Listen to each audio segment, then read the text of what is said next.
Je vous emmène à présent au Burkina Faso. Là-bas, le pagne revêt une importance culturelle et symbolique particulière, notamment lors de la célébration de la Journée internationale du droit des femmes de ce 8 mars.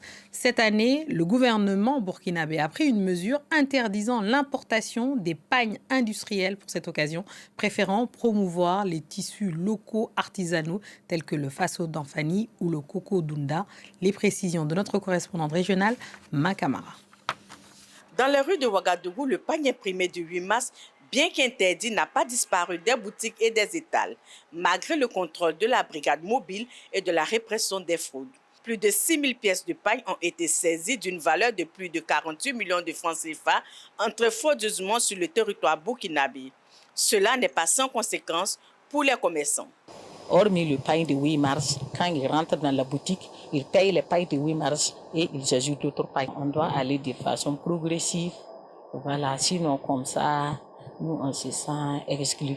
Le faso d'Anfani est un tissu traditionnel burkinabé largement porté lors d'occasions festives.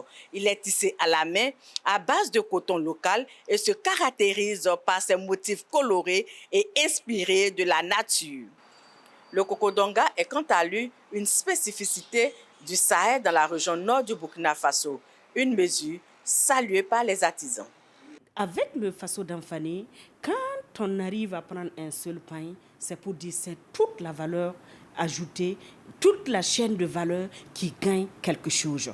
Donc, en passant du coton-culteur et en passant par les tisseuses, la filature et aussi jusqu'au couturier, chacun gagne quelque chose. Cette année, au regard du contexte sécuritaire et humanitaire, assez éprouvant pour les populations, les commémorations ont été sobres.